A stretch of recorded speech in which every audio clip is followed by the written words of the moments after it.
गहरे फिरोजी समुद्र की अतल गहराइयों में, जहां सूर्य की किरणें भी थक कर ठहर जाती थीं, एक अद्भुत जलमहल अपनी आभा बिखेर रहा था।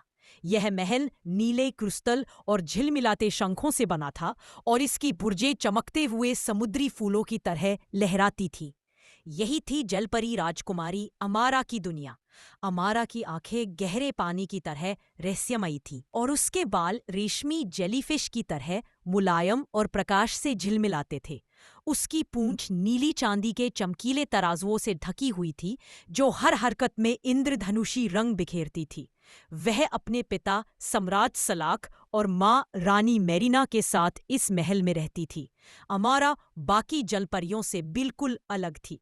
जहां बाकी जलपरियां शांत जीवन में मग्न रहती, वहीं अमारा का मन रोमांच और अनजाने रहस्यों की खोज के लिए मचलता रहता। वह अक्सर अपने महल की सीमाओं से बाहर तैर जाती, रंग बिरंगी मछलियों के साथ खेलती और अजीब गरीब जीवों से मिलती। एक दिन जब वह एक भूली बिसरी गहराई की ओर गई, तो उसे रेत में आधा दबा हुआ एक पुराना संदूक दिखाई दिया। उसने उसे खोला तो अंदर से एक सुनहरी चाबू निकली, जो किसी जादुई रोशनी से चमक रही थी। अमारा हैरान थी, उसने पहले कभी ऐसा कुछ नहीं देखा था। वह चाबी लेकर महल लौट आई और अपने पिता को दिखाई।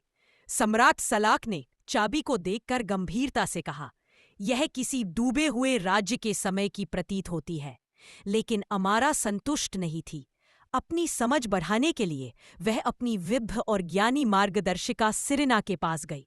सिरेना ने चाबी को पहचानते हुए कहा, यह तो उस रहस्यमयी कक्ष की चाबी लगती है, जिसमें समुद्र के प्राचीनतम रत्न और शक्तिशाली कलाकृतियां रखी गई है। किंवदंती है कि केवल वही इसे खोज सकता है, जिसके हृदय में सच्चा साहस और जिज्ञासा हो।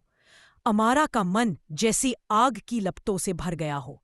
वह तय कर चुकी थी, अब वह उस गुप्त खजाने की खोज में निकलेगी। अपनी यात्रा के दौरान अमारा ने खतरनाक भंवरों से बचकर रास्ता पार किया और मक्कार शिकारी मछलियों से अपना बचाव किया। उसने कई बुद्धिमान जीवों से मुलाकात की, जिनमें एक प्राचीन सी ड्रैगन एल्द्रस भी शामिल था। एल्द्रस ने उसे रहस्यमयी पहेलियां दीं, जिन्हें हल करके अमारा आगे बढ़ती गई। अंततः वह एक काली और रहस्यमयी गुफा में पहुंची। गुफा के द्वार पर एक चाबी के आकार की आकृति बनी हुई थी। अमारा ने हिम्मत से काम लिया और चाबी को उस खांचे में लगाया।